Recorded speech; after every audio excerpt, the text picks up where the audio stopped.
Welcome to the R.E.A.L. podcast, where hosts Shane Kilby and Duane Murphy dive deep into the world of real estate agent life. From overcoming hurdles to celebrating success, join us as we explore the journeys of industry veterans and rookies alike. Get ready for bi-weekly episodes packed with advice, feedback, and mentorship from the best in the business. Today we are with none other than Blake Hale, serving North Alabama, that Huntsville area, Huntsville market. And so we're going to walk through today. We're going to just take a little walk down Blake's backstory. And Blake has found great success in real estate. And we are going to pull the curtains back and see it and just kind of see how he's making all that work, how he's found his success.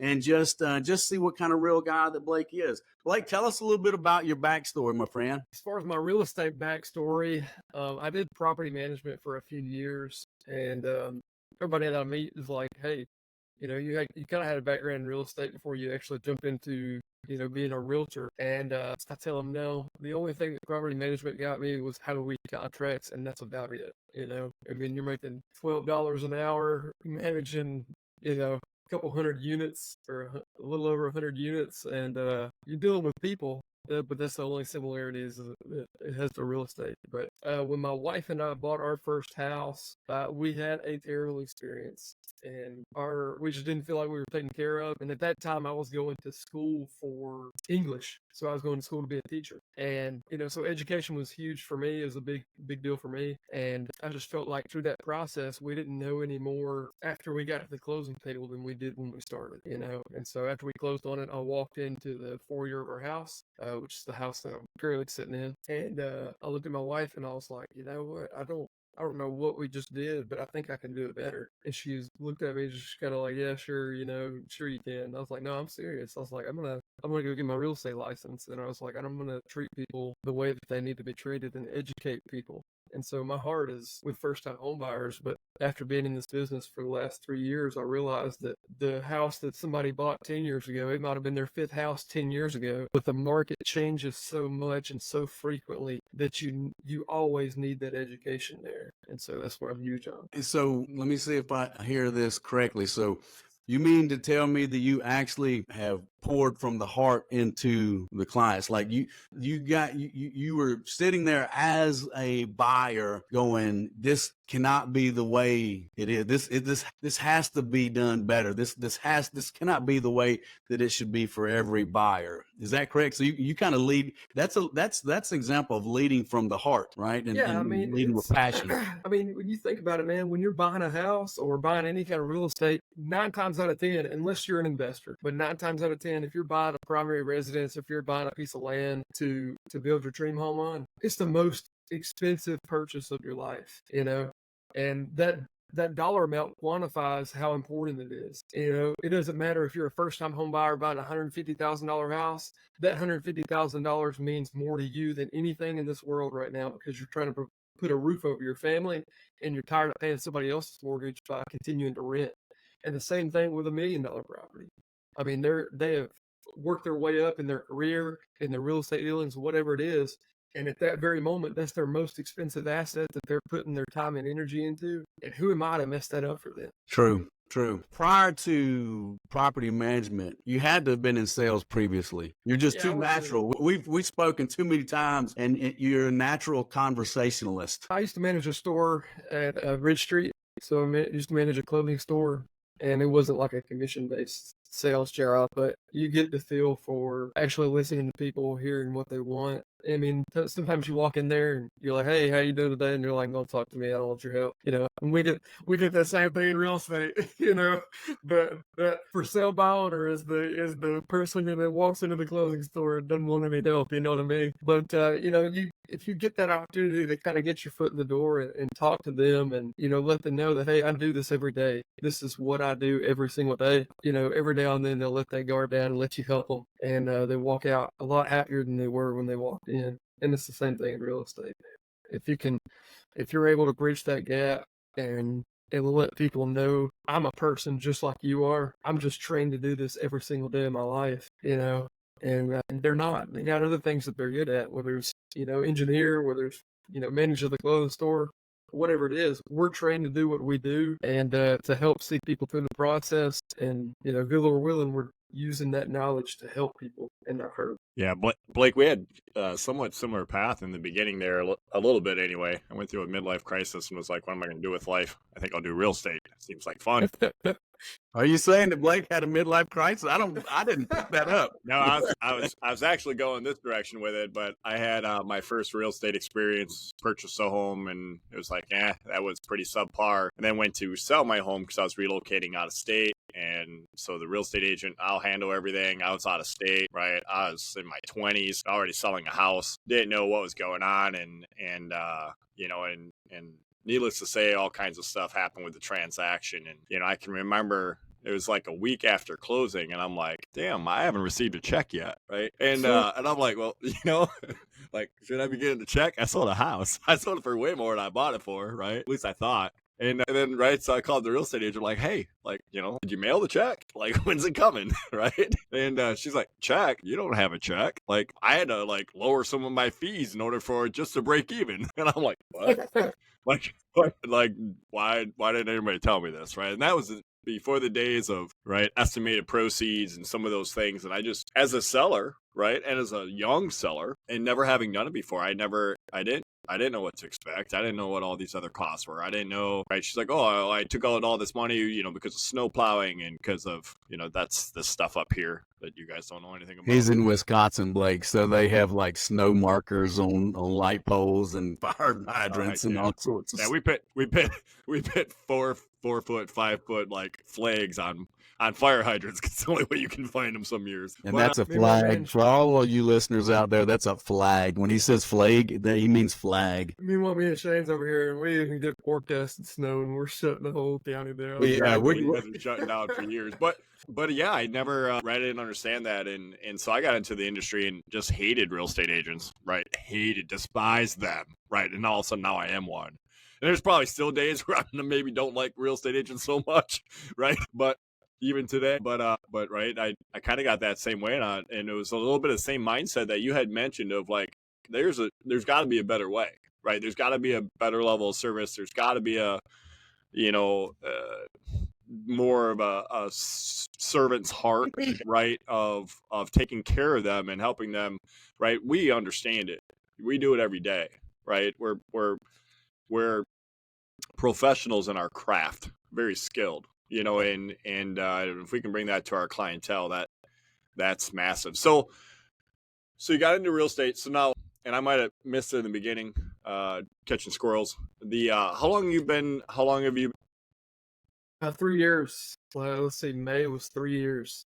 May was 3 years. Now, you have, just to unpack a little bit, you currently have a real estate team. Yeah. So, started the real estate team, I think May of last year. Added one other agent. I've had an assistant for a while. The whatever I can do to get myself more in front of my clients and really appreciate that relationship with them. That way they know that they're really taken care of. That's what I do. So I have an assistant, and she kind of takes care of like the paperwork, the back end stuff, and then I added another agent to the team, and then her name is Sterling Scott. So shout out to Sterling. And then Sterling had a baby, and so as soon as she went on maternity leave, I added somebody else to the team. And so as of right now, we've got three people, and then myself, so 4 people on the team. But we've only had 2 agents working at a time because of maternity leaves and adding people on and stuff. Yeah. And now with teams, right? They're structured 1,000 different ways to structure teams. Right. Now, do your team members, they working primarily with buyers, or are they doing buyers and sellers? Do you have how do you structure that part of it? Yeah. So my job was, or for me, kind of my reasoning for building a team was I got to the point where I was so busy that I started having people fall through the cracks, and then I kind of started losing the reason why I got into this business to begin with. And there were people that should have been taken care of that weren't being taken care of. And so I was like, okay, I got to do something. It's not all about me anymore. It's got to be about the team. And so, that's why my team is not the Blake Hale real estate team. It's the Living in North Alabama real estate team. Because my team is beyond me. Long after I'm dead and gone, I want my team to still be there, moving on and stuff. And so that's why I didn't really brand it after me. But my big thing for going into a team, one of the things that I wanted to do was give someone else the opportunity that I struggled to have. Because I spent a lot of money on marketing. I wasted a ton of money on, just trying to figure out what works, And so I told my team, or I told myself whenever I was starting my team, I don't want to be the person that's a mentor and you go out and find your own business and then I'm going to take part of it for the mentorship. I think that's a broker's job. And I think the beauty of a team Thanks, is being able Blake. to have kind of yeah. But I think the beauty of a team is being able to have a brokerage within a brokerage. And so, I give my team mentorship. I give them advice, but if there's anything that's over my head, I'm referring them out to the broker. And, but my biggest thing was actually adding quantifiable value to my team. And so if I have a new client come in that's not my sphere of influence, or, somebody I know or a past client, something like that, then my team has the opportunity to work with that person before I ever get to know them. Because, it's not the Blake Hale show. It's about the team and making sure our clients will be divided. If I can do that, great. If my team does that, even better. Phenomenal. I think you nailed a couple of those qualities that just, at least what I've seen over the years, that make a real successful team leads or leaders of teams. Two things that I can tell already, right, is that servant's heart, of where you want to see that success for your team. You want to see them succeed, right? You almost, right up to that point, I can almost hear like where you almost want them to succeed and be more successful than you are, and the other part of it is being able to be a rainmaker, and be able to generate that, right? Because I've seen some amazing agents, amazing individuals in this industry over the years, and they have every skill available. They have every potential bit of talent, but they can't generate leads. They can't generate opportunities, and without those opportunities, they end up washing out of the business. And so that ability that you have, the ability that you stated of essentially, right, of being able to make it rain and make a team thrive is a great gift. Like you said, it didn't come at a zero cost like all of us, and I've spent nowhere near the amount of money that Kilby has, but I spent enough. Trial and error comes at a price. Yeah, I spent myself broke like 30 times in this industry, but over the last 18 years. But you had mentioned the same thing, Blake, of how you're throwing money at a lot of different things to try to see what sticks, what works. And it's a constant evolution, constant, Well, and two, it's Blake, first of all, I commend you. 3 years in the business, you saw that you were going to have traction. You understood that in order to continue that traction, you had to put systems and processes in place. And as an instructor, as a broker, as a team leader, I'm embarrassed to say, I've seen hundreds of agents have the conversation about, I'm so busy right now, or I'm trying to get so busy right now that I will put systems and processes in place when they're necessary. And I'm like, please don't have that mindset, because you're going to do one of two things. One, you're going to go completely off the end of the rail and crash and burn because you did not have systems and processes and accountable to those systems and processes. Or two, you're going to create traction very quickly, and what you feel like is really, really busy is more or less chaos without the systems and processes in place. Because, Blake, when you do it at the pace that you've done it, right, you're able to continue to grow and scale and give back. But so many agents are so they so much misunderstand the value of a team structure. It's like, I look back at the industry and I wish that I went and asked other producing agents, can I shadow you? Like, I'm not the guy that you don't have to hold my hand. I just need you to be okay for me to be that creeper over here in the corner, just making notes and observing how you operate. Right. And I was turned away. I was shut down. I was like, no. Every agent I approached that with thought that they had a secret. I'm like, even at that point in time, I'm like, I'm going to learn this business. I'm going to dominate my space. Like, I would like to do this with you instead of across the street from you. But the secret to success is hustle and grind. And of course, systems and processes just make it that much easier. But so many agents think it's two things in a team: leads and team leaders getting all my money. And I'm like, if that's what you think about a team, then you're way off kill. You're way off cue. Like, you need to understand that leads are irrelevant, until you have that leadership, that intrinsic value to lead and help others. And that the team member has to seek that. They have to want to grow and develop, because you're right. Like, a lot of the aspects are left, to the broker. But there's a big gap between the broker and someone it's in a team lead position. It's like, for that new agent, they really don't want that direct line to the broker, because the conversation's a different level. You know what I'm saying? Yeah. I mean, Someone that especially if you walks and have, talks it like yourself. Well, you have and I don't know how y'all's necessarily operates. This is just my opinion. So if I'm wrong, you tell me I'm wrong. But in my opinion, once you get so big as a broker, I think you're doing your brokerage a disservice if you're not non-competing. I agree totally. And so if your broker has been out of the business buying and selling for X amount of years, it's hard to have those daily conversations with them of like, this is what I'm dealing with. And I'm not saying that that a non-competing broker will be bad at it. But there's a difference there between a team lead that is dealing with the same things that you're dealing with every single day on the agent side, and then a non-competing broker that's dealing with it on the administrative side too.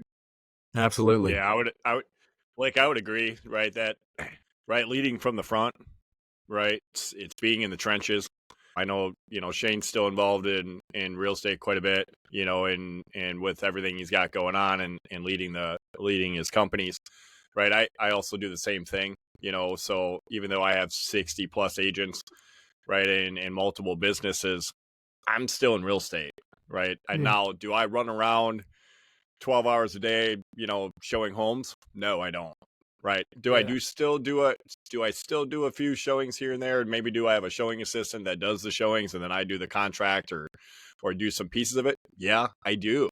Right. I still list a few homes here and there. I still have real estate of my own. I still have clients that I assist and help. And part of that is, everyone's like, well, why are you still doing real estate? Like, you got to get yourself out of production. And I get that. But at the same time, I also know what's going on in the market. I know what some of the trials and tribulations and some of the struggles, right, that my agents are having, because like I dealt with some of that stuff, or I saw it, right? So now when I, much like you, right, when you talk to your team, and Shane and I talk to our teams or talk to our agents, right, it's like we know what's going on out there. We know what's the battles. We know what the agents not answering their phone or home inspection, amendments and negotiations back and forth, and right, dodging the bullets. Yeah, and if you can understand that and help them through that, right, that's an invaluable skill, and it's always changing and evolving, right? I would agree with you that right, we've got a ton of agencies, right, and they're always like, well, our brokers don't compete. I don't compete against anybody either. But I tell you what, I know what the hell's going on in my market, right? I know what's going on in the trenches. I know what's going on with what's happening right now, currently, not with what happened 10 years ago, 15 years ago, 20 years ago. I don't need somebody to decipher a contract for me. I need somebody to give me real life today's skills. What do I need to do to compete, master, and excel, right, and dominate the market? Right. And kudos to you. Right. And that's something that, that you had mentioned, right. You bring that to your team of being like, hey, I'm on the damn front line with you. Right. My sleeves are rolled up. I'm in there with you doing it. And that's a great thing. I mean, so many people start a team because they want it. Right. I'm going to sit back and take I'm going to take all, I'm going to take all their money and then I'm not going to have to work weekends I'm not anymore. going to have to work weekends. I'm not going to have to do showing. I'm not going to have to list houses. Like, I don't have to do anything, right? I'm going to have them do it all, right? And man, I tell you what, those are usually, right, over all my years, those are the first teams to crash, right, and burn, and they're burning and turning people because, right, they're not getting that direction and that help, and so kudos to you for realizing that, hey, right, we got to roll up our sleeves and we're all in this, and you're in the trench, and right, Well, I think too, people are what coming to you, and that's huge. What defines a good team leader is a strong rainmaker. What defines a great team leader is a strong rainmaker that has built-in leadership qualities, that has read and consumed content such as Leaders Eat Last. They have the mindset of, if there's two deals or there's one deal available, if the market's tight and times are tight, then my teammate's going to get the opportunity. Right. And I'm just going to eat my share. Right. And like Blake, I get on that soapbox about non-competing brokers on a weekly basis. It's such a made up thing. It's made up by competitors that know they can't compete and come be on my team because, as a team leader, I don't compete against you. It's like, whatever. Like, I'll take a Blake every day of the week who's going to be in the trenches with me side by side, fighting the same fights that I'm fighting, shoulder to shoulder, every day. I think what Blake was talking about the competition though too is the broker position. I think a team leader that's in the trenches, I think that's, they eat, sleep, and breathe the problems, the fires, the hurdles, the buyer's agency agreements, the negotiating of the commissions, and all these fun topics that are not really that big a deal to begin with. But, it's like I meet with agents all the time, and that's one of the conversations we have is, are you a competing broker? And I'm not. And it's what's funny is in times past, I've had other brokers that do compete and do use their agents' splits and dollars paid into the company to leverage their own business and be their own company's top producer. Like when I look at a brokerage and I see the broker being the top producer, I just get a laugh inside because I'm like, it's not about the broker. It's not about the owner. It's about leading and developing other agents to be successful in the business, because that broker, that should be why they chose that path to create a brokerage, is to lead others. But that's not always the case. There's some of those brokers that go, I'm going to be a broker, so I can put the splits in my pocket and make 110% of the deals that I close and let all of their efforts pay for my leads. And I'm like, that's toxic. That's toxic. Blake, let me ask you this. Not every day in business is a cakewalk, right? We know that. We know that. Sometimes we paint the picture as a cakewalk, but it's not always a cakewalk. The good outweighs the bad. I would say most days in the business is not a cakewalk. And if it is, it's a messy cakewalk. Yeah. We got cake on our hands, man. What's been your biggest success in business? Like, I mean, and I know that there's been many milestones, and I've asked this question many times. Sometimes it's helping that single mom get into home ownership and have that equity opportunity. But what's been your biggest success in business thus far? Well, we're going to take a long journey to this. Earlier, Duane had mentioned, the estimated net sheets or estimated closing statements is what we call them here. And it kind of made me think about how the tools that we have today are not the same tools that were in this business way before I got here. You know what I mean? Like whenever Duane first started, or whenever he started buying and selling, there was no net sheets, I guess, from what I'm gathering. And so I kind of started thinking about how, we've had all these tools given to us that's just kind of a staple and setting the bar higher and higher. But for me, what that's done is as more tools roll out, that's now my baseline. So if my baseline started here and then I was given more tools here, then this is my new baseline. This is the new bar where I got to go from there. And so for me, the biggest success has been able to recognize that the bar never stops raising. I mean, your client, if I had to pick, one story or one, anecdote, I had some clients moving from Washington, and she had a baby on the way, 3 kids, they came to closing, he was off with the military, so it was all, everything was in shambles. And she's got 4 kids with her, 5 kids with her, and she looks at it the day of closing, and she opens the door for a minivan, and she shuts it real quick because they're screaming kid. I was like, "Y'all okay?" She's like, "Yeah, we just got up early this morning, and they didn't have time to eat." And I was like, "You like Taco Bell?" And then it's like, they said, "Yeah."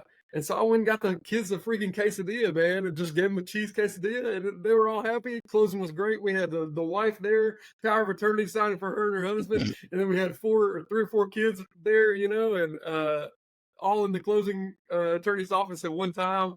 And but everybody was sitting fat and happy because they just had Taco Bell, man. And so it ain't a grand story, it ain't a grand like aha moment, but it's the little things like that where I look back at that, and that happened. Golly, I moved them into my neighborhood, so they've been my neighbors for 2.5 years. So I was just getting into the business when this story happened. But to this day, I remember it, because even though something small like that, being able to serve my clients in a capacity that went beyond real estate just really meant a ton to me. Yeah, it's this I say this every class, teaching class, and just having conversations with agents, coaching opportunities, just meetings in general, just luncheons in general. It's we're in the real estate industry, but those in the business that make the most income and create the most success, and it's not all about the money, but with great success comes great income. It's those who become the best problem solvers are those who control their outcomes. They control their income. They control their success in the business. It's like when all you do is look at this business as a transactional business, like strictly units and numbers and stuff like that. Don't get me wrong. It is all about, those numbers, and they have to be a focal point. But at the end of the day, it's like, how do we close more business? How do we have more raving fans? And that is becoming that next level problem solver. And when I look at students in a pre-licensed class and they're like, well, what do you mean? Like, I'm like, what are you good at? It's like this, that, I come from this industry. I'm like, why do you want to be in this industry? And we have that conversation, and I look at them all the same. I'm like, it doesn't matter where you came from in life. If you're a natural born problem solver and you can communicate, then you'll be successful in this business. You don't have to be a prima donna.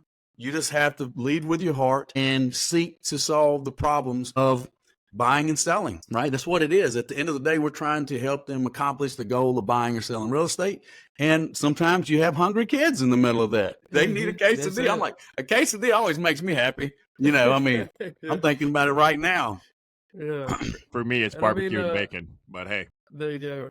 Yeah. But I think that, making sure that, when you're talking to like new recruits or kids, or I say kids sometimes, I've been when I was in pre-license, I was speaking 3 times my agent there. So, young prospective realtors in pre-license class, I think there should be 2 requirements. And one of those is to always have a servant's heart and always be a problem solver. And the second one, should be I think that every pre-license class, the final requirement before you get your license is you have to take the oath. And that oath is to not let 20 years pass between your first headshots and your last headshots. I would love to see Duane's first headshot and his headshot now. It's that mullet Harley Davidson. I see so many of them, and it's the same one. The one they got 30 years ago when they went into business, and the one they got now is the same headshot. And now, unfortunately, not to go down a rabbit hole, but you opened it.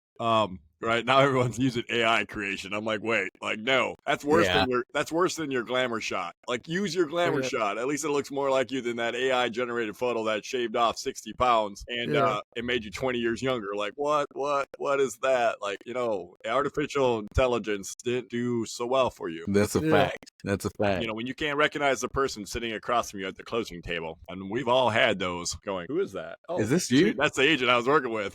Right. I don't look like that. Yeah. Why don't you look like this? Oh, you're not wearing any makeup and you didn't comb your hair and you're wearing a hoodie. Blake, on a serious note, just dive in a little deeper, just a smidge. Who's your greatest influence in life and business? Who's been that influence that has made you who you are and gotten you where you are? And I mean, obviously you did the work, but who influenced you? Who's been your influence on all this? I'd say my dad.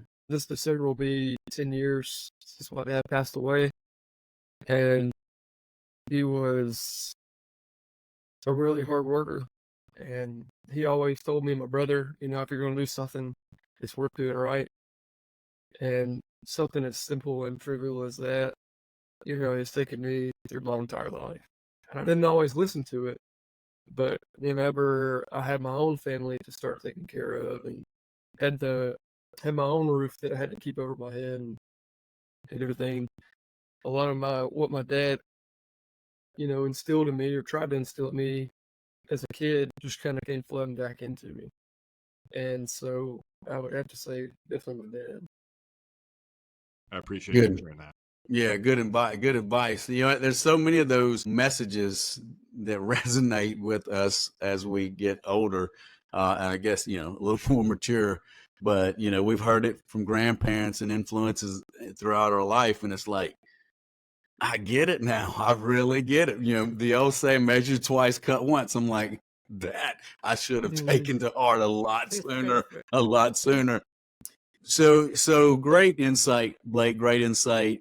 So let me ask you this. So you've been in the business 3 years, and now, you know, just the conversations I've had with you before now and today, you know, it's like you have 10 years of all of the right wisdom in real estate. Like, I mean, like we had this conversation before we started recording that not to blow your head up, but I mean, I wish that myself, I know for example, would have had that insight that you've had, like, and that the vision that you had when you come in this business 3 years ago. So with that being said, you looking back out, folks will watch this, folks will listen to this, download this podcast.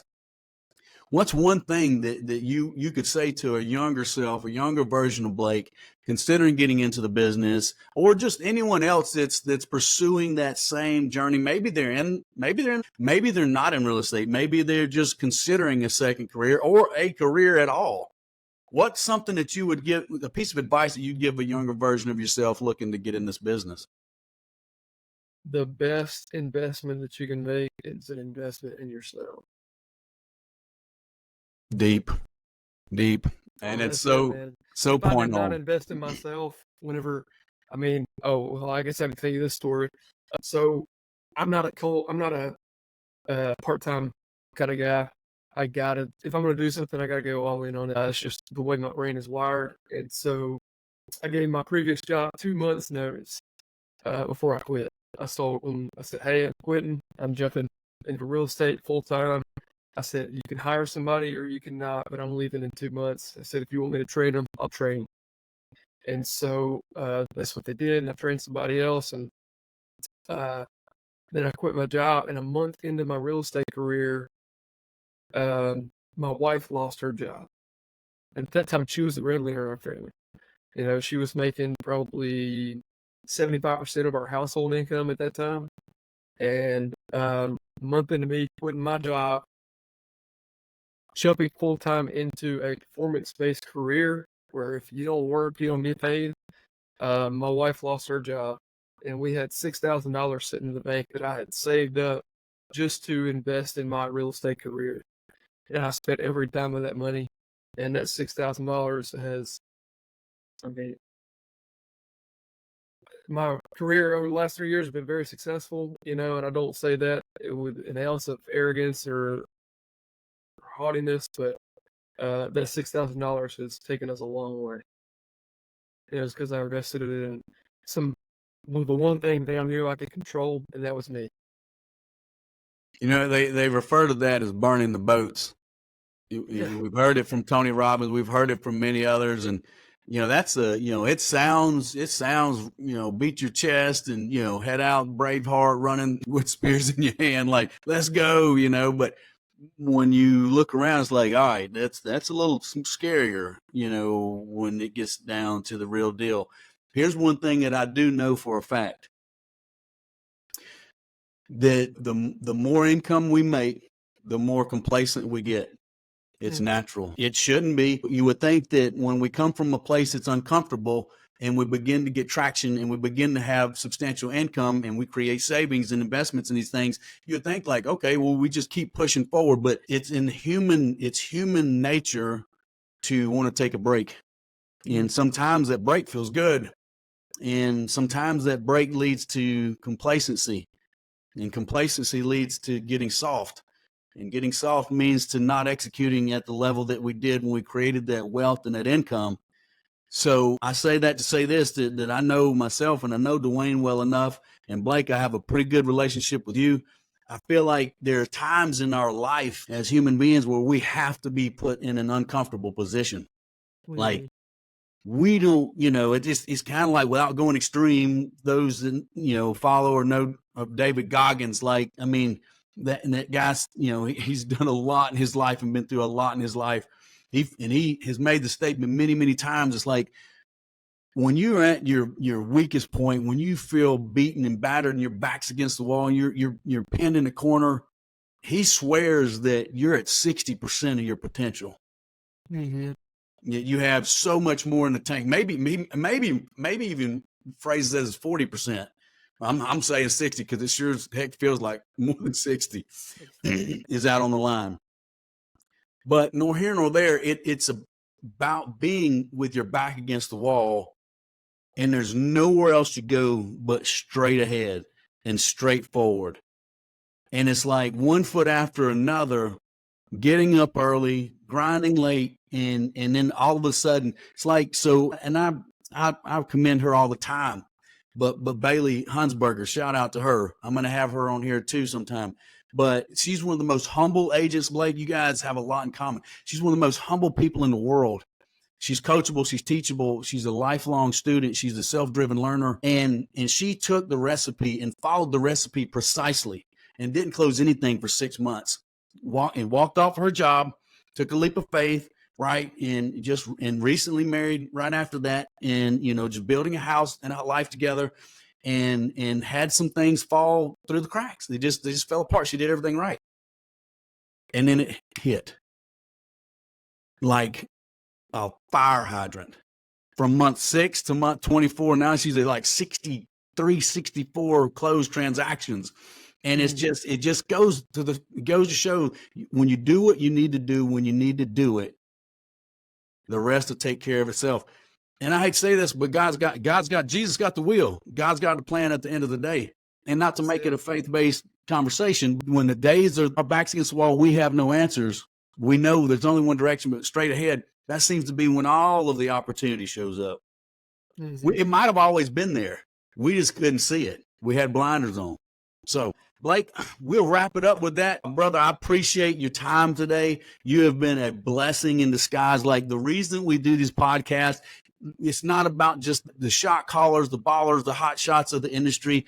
It is about everybody that's successful in this business has a story to tell, right? Mm-hmm. It has a story to tell. Some bigger and better than others, some tear jerkers in those conversations. But at the end of the day, we're all human and we're all in the same journey together. And Blake, how can anybody find you or connect with you out there in the real world?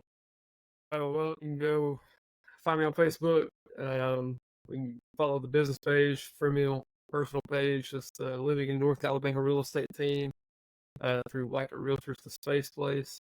And then find me on all your social media handles, Blake Hale Real Estate on Instagram, living in North A.L. on Twitter or X, But or you can hop on the website, livinginnorthal.com. Awesome. Do you know what your MySpace handle is? He wasn't even born in MySpace. I had a MySpace, and I don't even want to go back and living on MySpace. It's probably not great at all. That was before I was a Christian. Blake, you weren't old enough. Like, there was an age requirement. You were 12 when MySpace. Yeah, I told you, man. I lied, man. What can I say? I lied. Blake, are you on TikTok? Yeah, man, I'm on TikTok. Yeah, about living in North A.L. on TikTok. Listen, guys, look him up online. He is very creative. Don't let him, he's very humble. I bet he's very hungry. He's very entertaining online. That's how we kind of connected. Blake is awesome. He's crushing the mark. He's a great agent to work with. If you're an agent looking for a team to hop on, like this guy's, he's the real deal. He can lead you to the promised land. If you're running into the walls, you need some help, this guy can help you, right? Most definitely. Guys, that's all I've got today. Look forward to connecting with everybody. Blake, I will send this hard copy over there to you here shortly. For everyone else out there listening to podcast land, YouTube, and wherever, we end up posting this on all of the platforms. Please like and share this podcast, and we will see you soon on another one. And thanks for having me. Thank you, brother. Thanks, Take Blake. care. Appreciate it. All right, See ya. See ya. Thanks for joining us on this episode of the R.E.A.L. podcast. Don't forget to connect with us on YouTube, Facebook, Instagram, and TikTok for more exclusive content. Keep striving for success, and we'll see you in the next episode.